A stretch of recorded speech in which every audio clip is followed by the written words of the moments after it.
ഇപ്പോൾ ഈ ചർച്ചയിലേക്ക് ചലച്ചിത്ര പിന്നണി ഗായകൻ സുദീപ് കുമാർ കൂടി ചേരുകയാണ്. സുദീപ്, ഈ തർക്കത്തിൽ ഇപ്പോൾ SPBയുടെ ഒരു സംഗീത നിശ നോക്കിയാൽ ഏതാണ്ട് 60% പാട്ടുകളും ഇളയരാജയുടേതാവാം. ഇപ്പോൾ ഈ കോപ്പിറൈറ്റ് ആക്ട് ഒക്കെ നിൽക്കുമ്പോൾ തന്നെ ഏതാണ്ട് 20 പാട്ടുകൾ ശരാശരി പാടുന്നു എന്നിരിക്കട്ടെ. 20 പാട്ടുകൾ ഏതാണ്ട് 20,000 രൂപ വെച്ച് കൂട്ടിയാൽ തന്നെ 4 ലക്ഷം രൂപയോളം എന്ന മട്ടിൽ അദ്ദേഹം പ്രതിഫലം വാങ്ങുന്നുണ്ട്. പക്ഷേ ഈ കോപ്പിറൈറ്റ് ആക്ട് പ്രകാരം ഒരു തുക പോലും നൽകാതെയാണ് ഇതെല്ലാം അറിയാം. ഇപ്പോൾ KL ശ്രീറാം പൂർണ്ണമായും അത് യോജിച്ചുകൊണ്ടാണ് ഒരു തുക പോലും നൽകാതെയാണ് ഈ രൂപത്തിൽ ഉപയോഗിച്ചുകൊണ്ടിരിക്കുന്നത്. ഇപ്പോൾ കേരളത്തിലേക്ക് വന്നാൽ രവീന്ദ്രൻ മാഷ്, അതുപോലെ തന്നെ ജോൺസൺ, ഇവരുടെയൊക്കെ ജീവിതത്തിൻ്റെ അവസാനം അവർ അതിനുശേഷം ആ കുടുംബങ്ങളൊക്കെ നേരിട്ട മുന്നോട്ട് പോകാൻ ബുദ്ധിമുട്ടുകൾ, അവരുടെ വലിയ സൃഷ്ടികൾ ഉണ്ടായിട്ടും അവർക്കതിൽ നിന്ന് ഒരു വരുമാനവും ഉണ്ടാകുന്നില്ല എന്നതും കാണേണ്ടതാണ്. ചലച്ചിത്ര പിന്നണി ഗായകർ ഈ ഗാനങ്ങൾ ഉപയോഗിച്ച് വലിയ താരനിശകൾ നല്ല പ്രതിഫലത്തോടുകൂടി ഗാനമേളകൾ വിദേശത്ത് നടത്തുന്നു, സംസ്ഥാനത്തിനകത്ത് നടത്തുന്നു, ഇതെല്ലാം നടത്തുന്നുണ്ട്. പക്ഷേ ഈ നിയമം പാലിക്കാതെ വന്നാൽ ഇത്തരം വലിയ പ്രതിബന്ധങ്ങൾ ഉണ്ടാകാം. എൻ്റെതാണ് പാട്ട് എന്ന് ഉറച്ചു പറയാൻ സംഗീത സംവിധായകർ രംഗത്ത് വരുന്നൊരു കാലത്തിലേക്കാണ് പ്രശ്നങ്ങൾ പോകുന്നത് എങ്കിൽ ഗൗരവമാണോ കാര്യം?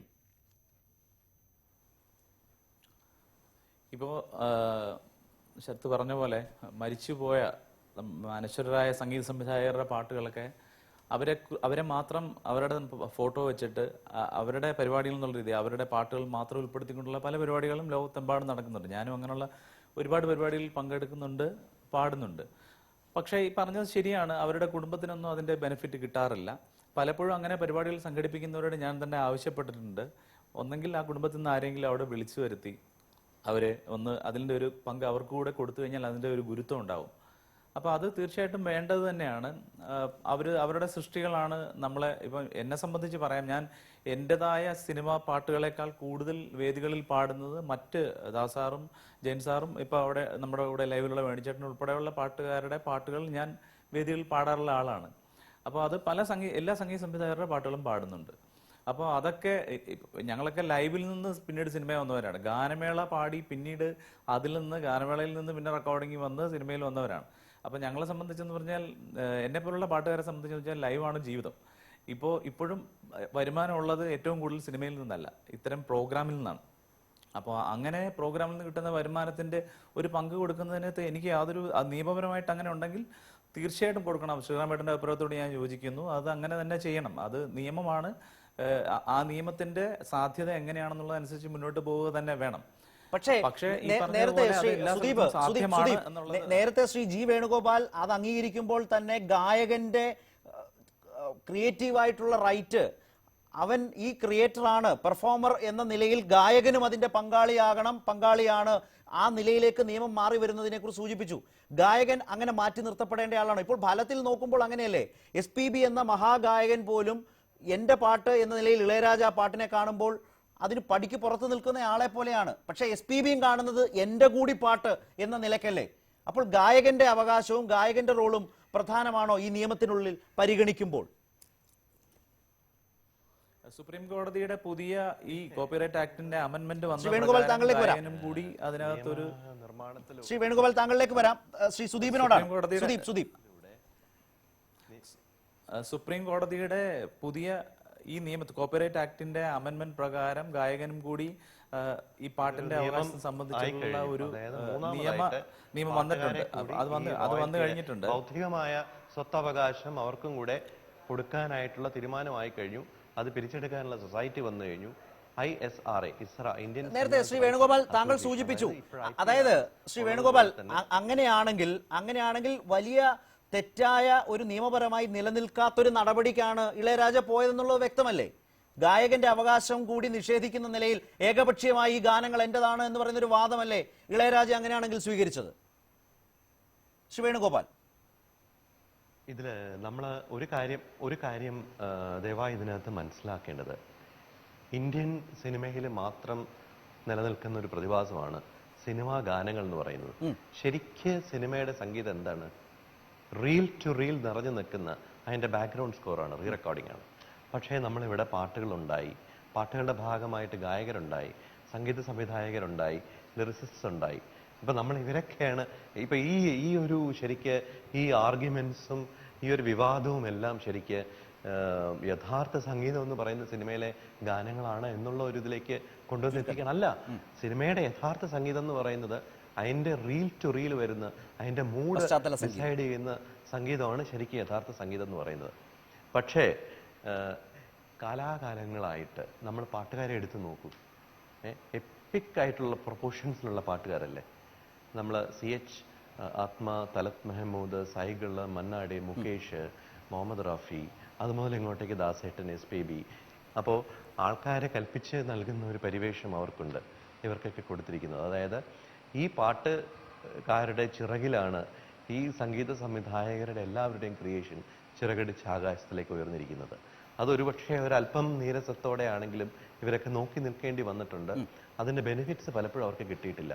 കാരണം പാട്ടുകാർക്ക് തൊണ്ട പൊട്ടി ഇത് പല പല സ്റ്റേജുകളിൽ പാടുവാനും അവർക്ക് അതിലൂടെ സമ്പത്ത് സ്വരൂപിക്കുവാനുള്ള കഴിവ് അവർക്ക് സ്വാഭാവികമായിട്ട് പാട്ടുകാരൻ എന്നുള്ള ഒരു സ്റ്റാറ്റസിലൂടെ കിട്ടിക്കഴിഞ്ഞിരിക്കുന്നു. അപ്പോൾ ഇത് കാലാകാലങ്ങളായിട്ട് നിലനിൽക്കുന്ന ഒരു മൂപ്പിളമ തർക്കമാണ്. സംഗീത സംവിധായകനാണോ വലുത്? ഞാൻ സുദീപിലേക്ക് മടങ്ങി വരാം. ഇപ്പോൾ KL ശ്രീറാം കൂടി ചെന്നൈയിൽ നിന്ന് വീണ്ടും ചേരുന്നുണ്ട്. ശ്രീറാം, ഇന്ന് പേര് പറയുന്നതിൽ പല പരിമിതികളുണ്ട്. ഒരു ഗായകൻ പങ്കുവെച്ച വിവരങ്ങളാണ്. തമിഴിൽ വളരെ സജീവമായ ആളാണ് അദ്ദേഹം. വളരെ ക്ഷോഭത്തോടെ ചോദിച്ചൊരു ചോദ്യമുണ്ട്. ഇളയരാജയുടെ പാട്ടുകൾ, ഈ പകർപ്പവകാശത്തെക്കുറിച്ചൊക്കെ, കോപ്പിറൈറ്റിനെ കുറിച്ചൊക്കെ ഇളയരാജ ഇത്രമേൽ വാചാലമാകുന്നുണ്ടല്ലോ. നേരത്തെ പറഞ്ഞ നിയമപരമായ തർക്കങ്ങൾ, ഈ റൈറ്റ് അങ്ങോട്ടും ഇങ്ങോട്ടും വാങ്ങിച്ചും മാറ്റിയും ഒക്കെ കൊടുത്തതിൻ്റെ പേരിൽ ഇളയരാജ ആ റൈറ്റുകളെ സത്യസന്ധമായി ഉപയോഗിച്ചിട്ടുണ്ടോ? ഒന്ന്. രണ്ടാമത്തത്, MSVയുടെ പാട്ടുകൾ അല്ലെങ്കിൽ ത്യാഗരാജസ്വാമികളുടെ കീർത്തനങ്ങൾ, ആ രാഗങ്ങൾ, ഇതെല്ലാം ഉപയോഗിച്ചിട്ടുള്ളയാളല്ലേ? വാദത്തിന് വേണ്ടി ആ ക്ഷോഭത്തോടു കൂടി ചോദിച്ച കാര്യങ്ങൾ ഞാൻ ശ്രീറാമിലേക്ക് പങ്കുവെച്ചു എന്ന് മാത്രം. അങ്ങനെയുള്ളപ്പോൾ എൻ്റെ പാട്ട് എന്ന നിലയിൽ ഈ ഘട്ടത്തിൽ ഒരു പരിപാടി നടന്നുകൊണ്ടിരിക്കുന്നതിനിടയിൽ എടുക്കുന്ന ഈ സമീപനം ഒരു തരത്തിലും യോജിക്കാവുന്നതല്ല. രണ്ട്, ഗായകരെ സംബന്ധിച്ച് ഗായകർക്ക് ഇപ്പോൾ കിട്ടുന്നൊരു മേൽവിലാസം കിട്ടിയതിന് ആ ഗായകൻ ഉറച്ചു വിശ്വസിക്കുന്നത് AR റഹ്മാന്റെ വരവോടുകൂടിയാണ് തമിഴിലടക്കം. അതിനുശേഷമാണ് മാന്യമായ പ്രതിഫലം ലഭിച്ചു തുടങ്ങിയത്. അതിന് തൊട്ടു മുമ്പൊക്കെ ഞങ്ങളെല്ലാം ജീവിക്കുന്നത്, അന്നും ഇന്നും അങ്ങനെ തന്നെയാണെങ്കിലും, ലൈവ് ഷോസ് ആണ്. ഇപ്പോൾ സുദീപൊക്കെ വളരെ തുറന്നു തന്നെ അത് സൂചിപ്പിച്ചല്ലോ. ഇങ്ങനെയൊക്കെയുള്ള ഒരു സാഹചര്യം നിലനിൽക്കെ ഈ റൈറ്റിനെ ഈ രൂപത്തിൽ മുറുകെ പിടിക്കുന്നത് വസ്തുതകളെ കാണാതെ, നേരത്തെ ശ്രീ G വേണുഗോപാൽ സൂചിപ്പിച്ചതുപോലെ ഗായകരോടുള്ള അസ്വസ്ഥത കൂടി പ്രകടിപ്പിക്കലല്ലേ? അല്ല, അങ്ങനെ ഒരിക്കലും പറയാൻ പറ്റില്ല. കാരണം പാട്ടുണ്ടാവുന്നത് ഒരു ഗായകനിലൂടെ എന്ന് വെച്ച് കഴിഞ്ഞാൽ ഈ ഒരു സംഭവം മാത്രം കേട്ടു നോക്കൂ. എന്ന് പറഞ്ഞ ഒരു പാട്ട്, ഏതാ പാട്ട്? തെക്ക് അടിക്കത് കാറ്റ് എന്നുള്ള പാട്ട് തുടങ്ങിയിരിക്കുന്നത് ഫ്ലൂട്ടിലാണ്. ഫ്ലൂട്ടിൽ എന്ത് വായിക്കുന്നു അതാണ് പാട്ടായിട്ട് മാറുന്നത്. അതേപോലെ ഇപ്പൊ ഞാൻ ഒരു സംഭവം വായിച്ചു കഴിഞ്ഞാല് എന്ന് വെച്ച് കഴിഞ്ഞാൽ ഉടനെ വേണുചേട്ടൻ പറയും ഉണരുമീ എന്ന് പറയും. രാജാ സാർ പറയും രാജാമകൾ എന്ന് പറയും. അപ്പുറത്ത് ഹിന്ദിയിൽ ഒരു മ്യൂസിക് ഡയറക്ടർ പറയും ജാനേ കഹാ എന്ന് പറയും. അപ്പോ ഇപ്പൊ ഞാൻ ഫ്ലൂട്ട് വായിച്ചതിന് ഞാൻ ആർക്കൊക്കെ റൈറ്റ്സ് കൊടുക്കണം? അങ്ങനെയാണെങ്കിൽ അത് തന്നെയാണ് അതിലെ ചോദ്യം. ശരി, അതവിടെ ഇരിക്കട്ടെ. ഇപ്പൊ ത്യാഗരാജ സ്വാമികളുടെ ഒരു പാട്ട്, മരി മരി നിൽനേ മുരളിട നീ മരി മരി നിൽ എന്നുള്ള കാമ്പോജി രാഗത്തിലുള്ള കീർത്തനം ഉടനെ മരി മരി നിന്നെ മുരളിട ഇളയനില പൊഴുകിറത് എന്ന് ഞാൻ പാടിക്കഴിഞ്ഞാല് ജനം പ്രതികരിക്കും, ഉറപ്പാ. കാരണം എല്ലാവരും ഇളയനില എന്ന് കേട്ടിട്ടുള്ളൂ. അപ്പോൾ അതേപോലെ ത്യാഗരാജസ്വാമികളുടെ ഫാൻസ് ഉണ്ടായിരുന്നെങ്കിൽ ഇന്ന് രാജസാർക്കെതിരെ തിരിയുമായിരുന്നു. അതേപോലെ വേറൊരു കീർത്തനമാണ് പഞ്ചനദീശ പാഹിമാം സദാവേശ സർവേശ പഞ്ചനദീശ പാഹിമാം എന്നുള്ളത് മാനിട സേവൈ ദ്രോഹമാ കലൈവാണി നീയേ സ്വൽ എന്ന് കമൽ സാറിന്റെ ഒരു പടത്തില് ഉണ്ണാൽ മുടിയും തമ്പിയാണെന്ന് തോന്നുന്നു എനിക്ക് അത് യൂസ് ചെയ്തിട്ടുണ്ട്. അപ്പൊ അങ്ങനെയാണെങ്കിൽ ഇങ്ങനെയുള്ള പ്രശ്നങ്ങളൊക്കെ രാജാ സാറിന്റെ ഭാഗത്തുനിന്നും ഉണ്ടായിട്ടുണ്ട്.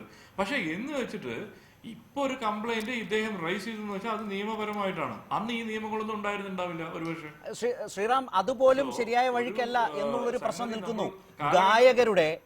ഗായകരുടെ അവകാശത്തെ ഉൾക്കൊണ്ടിരിക്കുന്നു. സത്യമാണ്. ഇപ്പൊ ഞാൻ ഗായകർ മാത്രമല്ല, ഇതിലെ ഓരോ കലാകാരനും അവകാശപ്പെട്ടത് കൂടിയാണ്. അതിലെ ഒന്നാം പേരുകാരൻ സംഗീത സംവിധായകനാകും. ശരിയാണ്, ഒന്നാം പേരുകാരൻ സംഗീത സംവിധായകനാണ്. പക്ഷേ അതിൽ അവകാശപ്പെട്ട ഒരു കലാകാരന്റെ പോലും സാർ ഒരു സെക്കൻഡ് രാജാ സാറിന്റെ ഓർക്കസ്ട്രയിൽ വായിച്ചിട്ടുള്ള ഞാൻ കൂടെ അദ്ദേഹത്തിന്റെ ഓർക്കസ്ട്രയിൽ ഞാൻ വായിച്ചിട്ടുണ്ട്. അദ്ദേഹത്തിന്റെ പാട്ട് ഞാൻ പാടിയിട്ടുണ്ട്. അങ്ങനെ ഒരു ഭാഗ്യം കിട്ടിയിട്ടുണ്ട്. രാജാ സാറിന്റെ ഓർക്കസ്ട്രയിൽ വായിച്ചിട്ടുള്ള നാദസ്വരം വാസുദേവൻ സാറ്, അതുപോലെ വീണ പാർത്ഥസാരഥി സാറ്, അതുപോലെ അച്യുതണ്ടായിട്ടുള്ള Narasimhan sir, Purushothaman sir, Chandrasekhar sir, ഇവരുടെയൊക്കെ എല്ലാവരുടെയും കോൺട്രിബ്യൂഷൻ, ബേസ് ശശി അണ്ണൻ, തബല പ്രസാദ് അണ്ണൻ, ഇവരുടെ എല്ലാവരുടെയും കൂടി കോൺട്രിബ്യൂഷൻ ആണ് ഇത്തരം പാട്ടുകളെല്ലാം. അല്ലാതെ നമ്മളിപ്പോ ഒരു പെട്ടെന്ന് ഒരു ഇങ്ങനെ ഒരു ലോ വരുമ്പോൾ ഈ ബെനിഫിറ്റ് ഇവർക്ക് എല്ലാവർക്കും പോകണം. അല്ലാതെ ചുമ്മാ ഒരാൾ പാടി ഒരാൾ നടുവിൽ നിൽക്കുന്നു എന്ന് മാത്രമേ ഉള്ളൂ. ഇപ്പൊ സുപ്രീം കോടതി ഒരു ലോ പറഞ്ഞു എന്ന് വെച്ച് കഴിഞ്ഞാൽ അത് തീർച്ചയായിട്ടും സുപ്രീം കോടതി ഇതും കൂടി പരിഗണിക്കണം. ഇതെല്ലാം കൂടി ചേർന്നാണ് പാട്ട്. ഈ രണ്ടും ഒன்றോട് ചേർന്ന് പോകുന്നത് അത് വന്നാലേ ആ പാട്ടാവുള്ളൂ, അല്ലെങ്കിൽ അത് പാട്ടാവൂല. ആ ബേസ് ഗിറ്റാറിന്റെ ആ സംഭവം അവിടെ വരണം. സോ ഇതെല്ലാം കൂടി ചേർന്നതാണ് പാട്ട്. അപ്പൊ പാട്ടിന് അന്ന് ഗംഗയമണ്ണ അങ്കിൾ പറഞ്ഞതിനോട് ഞാൻ പൂർണ്ണമായിട്ട് യോജിക്കുന്നു. ഒരു പാട്ട് ഇപ്പൊ ഞാൻ പാടി കഴിഞ്ഞു കഴിഞ്ഞാൽ അത് പോയി, അത് ശബ്ദം അങ്ങ് ലയിച്ചു. അങ്ങനെയാണെങ്കിൽ നമുക്കുള്ള ശ്വാസത്തിനുള്ള കോപ്പറേറ്റ് ആരും തരും അല്ലേ? ഇനിയിപ്പോ അതെപ്പോ വരാൻ പോകുന്ന അറിയില്ല. അതുകൊണ്ട് ആ ഒരു കാര്യം അവിടെ നിൽക്കട്ടെ. വൈകാരികമായിട്ടുള്ള സമീപനത്തിൽ ഞാൻ തയ്യാറല്ല. കാരണം ഇത് രാജാ സാർ ഇപ്പൊ റേസ് ചെയ്തിരിക്കുന്ന കാര്യം വന്നിട്ട് നേരത്തെ ഇപ്പൊ വേണുചേട്ടൻ സൂചിപ്പിക്കുകയുണ്ടായി. അതായത് ലിസ്റ്റ് നേരത്തെ തയ്യാറാക്കിയിട്ട് അതിനുള്ള പ്രതിഫലം കൊടുക്കുന്നു. അത് ചെയ്യേണ്ട കാര്യമായിരുന്നു. ഇത്രയും വലിയൊരു പ്രോഗ്രാം ചെയ്യുമ്പോൾ സാറ് SPB സാറിനെ പോലെ വളരെ വെൽ ഓർഗനൈസ് ആയിട്ടുള്ള ഒരാള് അദ്ദേഹം അത് ചെയ്തിരിക്കും എന്നാണ് ഞാൻ പ്രതീക്ഷിച്ചത്. പിന്നെ ഇപ്പൊ കിട്ടിയ ഒരു വാർത്ത എത്ര 13 ലക്ഷം എന്തോ അടച്ചു എന്നൊക്കെയാണ് കേട്ടത്. അത് അറിഞ്ഞില്ല, അതിന്റെ സത്യാവസ്ഥ എനിക്ക് അറിയത്തില്ല. തീർച്ചയായും ഒരുപക്ഷെ അതായിരിക്കും. ശ്രീറാം, ഇപ്പോൾ കണ്ണൻ നായർ സൂചിപ്പിച്ചതാണ്, അവിടെ ഷോ നന്നായി നടന്നു പോകുന്നുണ്ട്, അവിടെ ആർക്കും പ്രശ്നങ്ങളില്ല.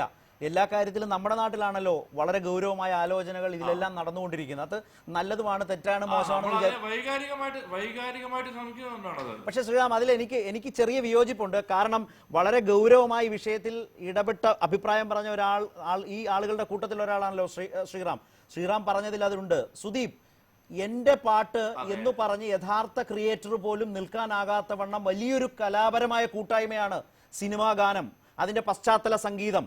ആ യാഥാർത്ഥ്യത്തെ ഉൾക്കൊള്ളുന്നതിലേക്ക് ഒരുപക്ഷെ ഈ വലിയ തർക്കങ്ങൾ മാറിയേക്കാം. ശ്രീറാം പറഞ്ഞതിൽ അങ്ങനെ ഒരു വലിയ സത്യസന്ധമായ കാര്യമുണ്ട്. അത് ഉൾക്കൊള്ളാൻ എല്ലാവരും തയ്യാറാകേണ്ടി വരും. ശ്രീറാമേട്ടൻ പറഞ്ഞത് ശരിയാണ്. ഇപ്പൊ എല്ലാവരുടെയും അതിനകത്ത് ഉണ്ടാവും എന്നല്ല ഉണ്ട്. ഇപ്പൊ പക്ഷേ SPB സാർ ഈ കാര്യത്തിൽ എടുത്ത നിലപാടാണ് എനിക്ക് ഏറ്റവും അദ്ദേഹത്തോടുള്ള ഏറ്റവും ബഹുമാനം തോന്നിയ ഒരു കാര്യം. അദ്ദേഹത്തിന്റെ മികച്ച പാട്ടുകളെല്ലാം സമ്മാനിച്ച ഒരു സംഗീത സംവിധായകൻ എന്ന നിലയിൽ അദ്ദേഹം കാണിച്ച ബഹുമാനവും അതിനെതിരെ ഒരു വാക്കുകൊണ്ട് പോലും വേദനിപ്പിക്കുന്ന രീതിയിലോ മോശമായിട്ടോ പെരുമാറാതെ തന്നെ അത് നിയമപരമായിട്ട് അങ്ങനെയാണെങ്കിൽ ഞാൻ അനുസരിക്കാൻ തയ്യാറാവും എന്നാണ് അദ്ദേഹം പറഞ്ഞത്. അപ്പൊ അദ്ദേഹത്തിനാണ് ഇതിനകത്ത് ഏറ്റവും പ്രോബ്ലം. അതുപോലെ ചിത്രചേച്ചിയും അതിനെക്കുറിച്ച് അവർ രണ്ടുപേരും യാതൊരു വിധത്തിലും മോശമായിട്ട് പ്രതികരിച്ചിട്ടില്ല. നിയമത്തിന്റെ വഴിക്ക് പോകട്ടെ എന്ന് തന്നെയാണ് പറഞ്ഞിട്ടുള്ളത്. അപ്പൊ അതുപോലെ തന്നെ ശ്രീറാമേട്ടൻ പറഞ്ഞതിനോട് ഞാൻ യോജിക്കുന്നു. നിയമത്തിന്റെ വഴിക്ക് പോകട്ടെ. ഇപ്പം ഞാനാണെങ്കിലും നാളെ ഒരു പ്രോഗ്രാമിന് പാട്ടുകൾ പാടുന്ന സമയത്ത് ഇങ്ങനെ സംഗീത സംവിധായകർക്കോ അല്ല ആർക്കാണെങ്കിലും അതിന്റെ റൈറ്റ്സ് പോകേണ്ടവർക്ക് അതിൻ്റെതായ രീതിയിൽ പോകണം. അക്കൂട്ടത്തിൽ ഗായകനും റൈറ്റ്സ് ഉണ്ടെന്ന് സുപ്രീം കോടതിയുടെ നിയമം വന്ന സ്ഥിതിക്ക് അതിന്റെ ഇപ്പൊ ഞാൻ പാടിയ പാട്ടാണ് സ്റ്റേജിൽ പാടുന്നെങ്കിൽ എനിക്കും കൂടെ അതിന്റെ ബെനിഫിറ്റ് കിട്ടുകയാണല്ലോ. ആ രീതിയിൽ വരണം. അല്ലാതെ ഈ പറഞ്ഞ പോലെ വൈകാരികമായ സമീപനത്തിന് വലിയ ഒരു അർത്ഥമില്ല. പക്ഷെ ആസ്വാദകൻ എന്നുള്ള രീതിയിൽ അല്ലെങ്കിൽ ഇത്തരം പാട്ടുകൾ സ്റ്റേജിൽ പാടി കേൾക്കണമെന്ന് ആഗ്രഹിക്കുന്ന ഒരുപാട് ആളുകളുടെ കൂട്ടത്തിൽ ഒരാളെന്നുള്ള രീതിയിൽ എനിക്കും ഇത്തരം പാട്ടുകൾ പാടി കേൾക്കുന്നത് തന്നെയാണ് ഇഷ്ടം. വേദികളിൽ കൂടുതൽ ആളുകൾ പാടുന്ന വഴിയാണ് പാട്ടുകളുടെ പോപ്പുലാരിറ്റി ഉണ്ടാവുന്നത് എന്നും വിശ്വസിക്കുന്ന ഒരാളാണ്. ശ്രീ വേണുഗോപാൽ, അതായത് ഇത്തരം ലൈവ് ഷോസ്, ഇത്തരം വലിയ ഷോകൾക്ക് മാത്രമേ ഇത്തരം പ്രതിബന്ധങ്ങൾ ഉണ്ടാകൂ എന്ന് വിചാരിക്കാനാകുമോ? നമ്മുടെ നാട്ടുകാർ ഇഷ്ടപ്പെടുന്ന ഗാനമേളകൾ, അത് വിദേശത്തായാലും ഇവിടെയായാലും വലിയ നിലയ്ക്ക് ഇഷ്ടപ്പെടുന്ന ഒരു സമൂഹമാണ് നമ്മുടേത്. അതിലെ ഗായകർ, അതുകൊണ്ട് ജീവിക്കുന്ന ആളുകൾ, അങ്ങനെയുള്ളവരെ ഭാവിയിൽ ഇതെങ്ങനെ ബാധിക്കാം എന്ന മറ്റൊരു പ്രശ്നം. മാത്രമല്ല എൻ്റെ പാട്ട് എന്ന് പറഞ്ഞ് നിൽക്കാനാകാത്ത വണ്ണം ഒരു വലിയ കൂട്ടായ്മയാണ് എന്ന യാഥാർത്ഥ്യത്തിനനുസരിച്ച് ഈ നിയമപരമായ എല്ലാ വിഭാഗങ്ങളെയും ഉൾക്കൊള്ളൽ, അതിൽ പ്രവർത്തിക്കുന്ന എല്ലാ കലാകാരന്മാരെയും, ശ്രീറാം അതാണ് സൂചിപ്പിച്ചത്, അതിൽ പ്രവർത്തിക്കുന്ന ഓരോ കലാകാരനും അതിൻ്റെ അവകാശിയാണെന്ന നിലയിലുള്ള ഒരു വിശാലമായ കാഴ്ചപ്പാടിനും തിരിച്ചറിവിനും ഒരുപക്ഷെ ഈ തർക്കം ഗുണം ചെയ്തേക്കാം എന്നില്ലേ?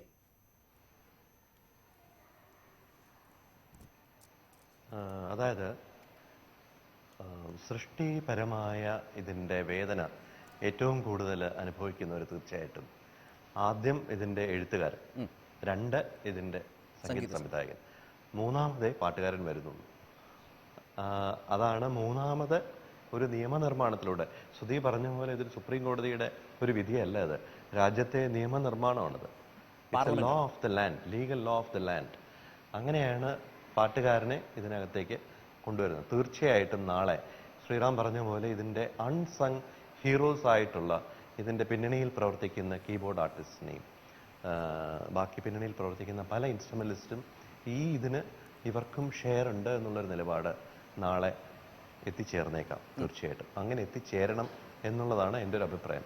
പിന്നെ എനിക്ക് പറയാനുള്ള വേറൊരു കാര്യം, ഈ റോയൽറ്റി നിയമങ്ങൾ അത് നിയമമായിട്ട് അത് പരിരക്ഷ കിട്ടി അത് നടപ്പിലാകുമ്പോഴും ഇതിനകത്ത് ബെനിഫിറ്റ് ചെയ്യുന്നവർ, അല്ലെങ്കിൽ ഏറ്റവും കൂടുതൽ ഇതിൽ നിന്ന് ബെനിഫിറ്റ് ചെയ്യുന്ന ആൾക്കാർ നമ്മുടെ നാട്ടുനടപ്പനുസരിച്ച് ധനവാന്മാർ ധനികരാവുകയും പാവങ്ങൾ വീണ്ടും പാവപ്പെട്ടവരാകുകയും ചെയ്യുന്നു പറയുന്ന പോലെയാണ്. ഇന്നും മാർജിനലൈസ്ഡ് ആയിട്ട് നിൽക്കുന്ന ഒരല്പം ഗാനങ്ങളായിട്ട് ഏതാനും ഗാനങ്ങൾ മാത്രം പാടി ഈ രംഗത്ത് നിൽക്കുവാൻ കഷ്ടപ്പെട്ട് ഗാനമേളകളിലൂടെയും നാടകഗാനങ്ങളിലൂടെയും ജീവിച്ചു പോകുന്ന ആൾക്കാർക്ക് കാര്യമായിട്ടൊന്നും ഇതിൽ നിന്ന് കിട്ടാൻ പോകുന്നില്ല. ഓൾറെഡി ധനവാന്മാരായിട്ടുള്ള പാട്ടുകാരും എഴുത്തുകാരും സംഗീത സംവിധായകരും ഇനിയും ധനവാന്മാരാകും. ഇത് മാത്രമേ ഉള്ളൂ ഈ റോയൽറ്റി പരിരക്ഷ കൊണ്ടുണ്ടാകാൻ. ഏറ്റവും ഒടുവിൽ എല്ലാ കാലത്തും എല്ലായിടവും സംഭവിക്കുന്നത് പോലെ തന്നെ ഇതിലും ഈ തർക്കങ്ങൾ അങ്ങനെയൊക്കെ തന്നെ അവസാനിച്ചേക്കാം. ശ്രീറാം, അൺസങ് ഹീറോസ് അങ്ങനെ തന്നെ തുടരും, അതാണ് അദ്ദേഹം പറഞ്ഞത്. ഇല്ല സാർ, ഒരു പോയിന്റ് ഉണ്ട്. അതായത് ഇതുവരെയ്ക്കും ഏതൊരു പാട്ടുകാരനും ദാരിദ്ര്യം കൊണ്ട് മരിച്ചിട്ടില്ല. പക്ഷെ തമിഴ്നാട്ടില് ബ്രാസ് സെക്ഷനിൽ നിന്ന് അതുപോലെ പല മ്യൂസിക് ഇൻസ്ട്രുമെന്റ് വായിക്കുന്നവരുടെയും സൂയിസൈഡ് എത്രയോ ഉണ്ട് എന്റെ അറിവില്. വളരെ സങ്കടത്തോടെ ഹൃദയം പൊട്ടിയിട്ടാണ് ഞാൻ പറയുന്നത്. പക്ഷെ എനിക്ക് വൈകാരികത പ്രകടിപ്പിക്കാൻ പറ്റാത്തൊരവസ്ഥയാണ്. അതിനൊക്കെ അവർക്ക് എല്ലാവർക്കും ഈ റോയൽറ്റിയും ഈ പ്രശ്നങ്ങളൊന്നും ഉണ്ടായിരുന്നില്ല. അവർക്ക് വേണ്ടിയാകണം ഈ തർക്കം യഥാർത്ഥത്തിൽ. മാത്രമല്ല ചരിത്രത്തിൽ അല്ല, വേണുചേട്ടൻ പറഞ്ഞില്ല, നല്ല പോയിന്റ് ആണ്. അതായത് ആദ്യം ലിറിക്സ് റൈറ്റർ, പിന്നെ മ്യൂസിക് ഡയറക്ടർ, പിന്നെ എന്താണ് വരുന്നത്? മ്യൂസിക് ഡയറക്ടർ ആദ്യം മ്യൂസിക് ആണ് ഉണ്ടാക്കുന്നത്, അവസാനമാണ് അത് ഈ മ്യൂസിക് ഇൻസ്ട്രുമെന്റും ഈ കാര്യങ്ങളൊക്കെ റെഡിയായ ശേഷമാണ് ഈ മുഖ്യധാരയിലേക്ക് പ്രവേശിക്കുന്ന പാട്ടുകാരൻ വന്ന് പാടുന്നത്. അല്ലാതെ പണ്ടത്തെ പോലെ പാട്ടുകാരൻ മറ്റേ AVM സ്റ്റുഡിയോയിൽ ഡെയിലി ശമ്പളത്തിന് വന്നുകൊണ്ടിരുന്ന കാലമൊക്കെ പോയി. അതൊന്നും ഇപ്പൊ ആർക്കും പോലും ഉണ്ടാവില്ല. വേണുഗോപാൽ, ഒറ്റ വാചകത്തിൽ എന്റെ സമയം അവസാനിക്കുന്നതാണ്. പക്ഷേ അവിടെ ഒരു ചെറിയ തർക്കം അത് അങ്ങനെ തന്നെ തുടരുന്നു. മൂന്നാമനല്ല ഗായകൻ, അവൻ നാലാമതേ വരൂ. മൂന്നാമനായി പരിഗണിക്കേണ്ടത് അതിലെ നിങ്ങളൊക്കെ അംഗീകരിച്ച അൺസങ് ഹീറോസ് ആയിട്ടുള്ള ആ കലാകാരന്മാരാണ്. അവരെ കൂടി ഉൾക്കൊള്ളുന്ന വിധത്തിലേക്ക് വിശാലമാകണം ഈ തർക്കങ്ങൾ. എനിക്ക് കാശ് വേണമെന്ന നിലയിലേക്ക് ഇത് ചുരുങ്ങരുത്. ഇതിലൊക്കെ എന്തിരിക്കുന്നു? ആരൊന്ന്, ആര് രണ്ട്, ആര് മൂന്ന്? നിങ്ങൾ തന്നെയാണ് പറഞ്ഞത്. മനസ്സിൽ ആരാ ഒന്നാം നിൽക്കുന്നത്? നിങ്ങൾ എടുത്തു നോക്കൂ, നിങ്ങൾ എടുത്തു നോക്കൂ, സിനിമാ സംഗീതം എടുത്തു നോക്കൂ. ഞാൻ വേറെ, ഞാൻ സംഗീതത്തിൽ ജീവിക്കുന്ന ഒരാള്, ഇതെന്റെ ജീവിത മാർഗം. പക്ഷേ നിങ്ങളൊരു സാധാരണക്കാരനെ എടുത്ത് ചോദിച്ചു നോക്കൂ, പാട്ട് ആരുടെ ഞാൻ ചോദിച്ചു നോക്കൂ, അവര് പറയട്ടെ. ശ്രീ രാജീവ് ആലിങ്കൽ, നിങ്ങൾ ഈ സംഗീത വിദ്വാൻമാരുടെ തർക്കം കണ്ടുകൊണ്ടിരിക്കുകയാണല്ലോ. രാജീവ് ആലിങ്കൽ, പറയാനുള്ളത് ചേർക്കാൻ നമുക്ക് അവസാനിപ്പിക്കാം.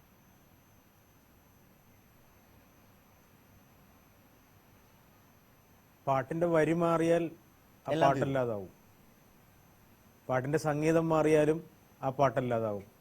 പക്ഷെ പാട്ടുകാരൻ മാറിയാലും ആ പാട്ട് മാറുന്നില്ല. അതിന്റെ സൗന്ദര്യബോധം മാറുന്നു എന്നേ ഉള്ളൂ, സൗന്ദര്യത്തിന്റെ തലം മാറുന്നു എന്നേ ഉള്ളൂ. പാട്ടിന്റെ ആത്യന്തികമായിട്ടുള്ള അവകാശി ഗാനരചയിതാവും മ്യൂസിക് ഡയറക്ടറും തന്നെ. അത് വിട്ടുകൊടുക്കാൻ തയ്യാറല്ല. അത് കഴിഞ്ഞേ ഉള്ളൂ ആൾക്കാർ. തീർച്ചയായും അതിൽ ഏതായാലും തൽക്കാലം അതെങ്ങനെയാണ്? സന്യാസിനി എന്നുള്ള ആ പദം മാറ്റിക്കഴിഞ്ഞാൽ ആ പാട്ടല്ലാതാവും. സന്യാസിനി എന്ന ആ പദം മാറ്റി കഴിഞ്ഞാൽ ആ പാട്ടല്ലാതാവും. ആ പാട്ട് അങ്ങനെ അതിന്റെ ആ ദേവരാജൻ ട്യൂൺ മാസ്റ്റർ അങ്ങനെ മാറിക്കഴിഞ്ഞാൽ ആ ട്യൂൺ ചെയ്തുകൊണ്ടാണ് ആ പാട്ട് പാട്ടല്ലാതാവും. ഉണ്ടായത്. പാടിയ ദാസാറിന് പകരം ആര് പാടി അതെ, മനസ്സിലായി ഉണ്ടായത്. പക്ഷേ ഒരു വലിയ ദാസാർ പാടിയില്ലെങ്കിലും ആ പാട്ട് അങ്ങനെ ഒരു വലിയ അല്പം പൊളിച്ചെഴുത്താണ് സൗന്ദര്യത്തിന്റെ രാജീവ് ബോധം ആലിങ്കൽ പറയുന്നത്. ഇവിടെ കേരളത്തിലും ഇത്തരം ആവശ്യങ്ങൾ ഉയർന്നിരുന്നു ഒരു കാലത്ത്. അതിനെ കേരളത്തിന്റെ പൊതുവായ എതിർപ്പിൽ നിന്നുകൊണ്ടാണ് മ്യൂസിക് കമ്പനികൾക്ക് അത് നടക്കാതെ പോയത്. അത്തരം നിയന്ത്രണങ്ങൾ ഏർപ്പെടുത്തുന്നതിനെ കേരളം ആ തലത്തിൽ അതിജീവിച്ചിട്ടുമുണ്ട്. ഇത് യഥാർത്ഥത്തിൽ കണ്ണൻ നായർ, താങ്കളുടെ അഭിപ്രായത്തിൽ എല്ലാത്തരം ഗാനമേളകളെയും ബാധിക്കുന്ന വിധത്തിലേക്ക് വളരാനും വിപുലമാകാനും ഇടയുണ്ടോ ഈ തർക്കങ്ങൾ? എനിക്ക് തോന്നുന്നില്ല. ഇത് കുറേ നാളുകളായിട്ട് തർക്കങ്ങൾ നടക്കുന്നുണ്ട്. ഇത് അമേരിക്കയിലും ഇവിടെയും, അമേരിക്കയിൽ നിന്ന് മാത്രമല്ല ഇവിടെയും നടക്കുന്നുണ്ട് ഇത്. പക്ഷേ അവിടെയൊന്നും ഇത് വലിയധികം കാര്യമായിട്ട് ബാധിച്ചിട്ടില്ല. ഇനി ഇതൊരു നിയമമൊക്കെ ആയിട്ട് നിയമം വന്ന് കോടതി വന്ന് ഇപ്പം എല്ലാവരും ഇതിനെ അനുസരിച്ച് തുടങ്ങി കഴിയുമ്പോൾ ഇതിനെല്ലാം വ്യത്യാസം ഉണ്ടാകും. അല്ലെങ്കിൽ അനുഭവിക്കാൻ പോകുന്ന ജനങ്ങൾ തന്നെ നല്ല പാട്ടുകൾ കേൾക്കാനുള്ള അവസരം അവരുടെ നഷ്ടപ്പെടും. ഇത് എൻ്റെ പാട്ടാന്ന് പറഞ്ഞാൽ ഓരോരുത്തരും പറഞ്ഞുകൊണ്ടിരുന്ന എനിക്കത് പാടാൻ പറ്റില്ല. അവന് ഓഡിയൻസിൻ്റെ റിക്വസ്റ്റ് വരുമല്ലോ, ഓഡിയൻസിൻ്റെ റിക്വസ്റ്റ് വരുമ്പോൾ ആ പാട്ട് അത് പാടാൻ പറ്റില്ല, ഇളയരാജ സാറിൻ്റെ പാട്ടാണ്, നമുക്ക് റൈറ്റ് ഇല്ല എന്ന് പറയുന്നിടത്ത് ഈ പാവപ്പെട്ട ജനം അവരുടെ കാര്യം ഒന്ന് ഓർത്ത് നോക്കി. അവർക്ക് ഈ റൈറ്റോ പ്രശ്നങ്ങളോ വലിയൊരു പ്രശ്നം. ഇതൊക്കെ സംഭവിക്കാൻ പോകുന്നത് ഇനി അതാണ്. ഇനി ആൾക്കാർ ഇനി റൈറ്റുള്ള ലിസ്റ്റും കാര്യങ്ങളും ഒക്കെ ആയിട്ട് സ്റ്റേജിനകത്ത് വന്ന് അനൗൺസ് ചെയ്യേണ്ടി വരും. ഇന്നിപ്പോൾ റൈറ്റുള്ള പാട്ടുകൾ ഞങ്ങൾ അവതരിപ്പിക്കുന്ന ഗാനങ്ങൾ ഇതൊക്കെ ആയിരിക്കും എന്നൊക്കെ പറഞ്ഞു വരുന്ന ഒരു കാലം വരുമായിരിക്കും. അങ്ങനെ തോന്നുന്നുണ്ട് ഇത് കാലം. ഏതായാലും ഇതിന്റെയൊക്കെ പ്രധാനപ്പെട്ട ആളുകൾ തന്നെ ആ നിയമങ്ങൾ, അത്തരം നിലപാടുകൾ, ശാഠ്യങ്ങൾ എല്ലാം ഉയർത്തിക്കാട്ടുന്നു. നിയമം പാലിക്കേണ്ടത് തന്നെയാണ്, അവകാശങ്ങൾ ചോദിച്ചു വാങ്ങേണ്ടതുമാണ്. പക്ഷെ കലാപരമായി സൃഷ്ടിയിൽ എൻ്റെ പാട്ട് എന്ന പിടിവാശി ഉൾക്കൊള്ളാവുന്നതാണോ? അതിൽ അടങ്ങിയിരിക്കുന്ന എല്ലാ കലാകാരന്മാരെയും വിശാലാർത്ഥത്തിൽ ഉൾക്കൊള്ളുന്ന വിധത്തിലേക്ക് മാറാൻ ഒരുപക്ഷെ ഈ അതുല്യ പ്രതിഭകൾക്കിടയിൽ രൂപപ്പെടുന്ന ഈ പരസ്യമായ ചോദിച്ചു വാങ്ങലുകൾ ഒരുപക്ഷെ വഴി തുറന്നേക്കാം. നേരത്തെ ശ്രീറാമും ജി വേണുഗോപാലും പിന്നാലെ സുദീപും രാജീവ് ആലിങ്കലും കണ്ണൻ നായരും ഒക്കെ സൂചിപ്പിച്ച ഒരു വിശാലാർത്ഥത്തിലേക്ക് ഈ വിഷയം, ഈ തർക്കം മാറിയാൽ അത്രയും നന്ന്. പ്രൈം ഡിബേറ്റ് അവസാനിക്കുന്നു. നമസ്കാരം.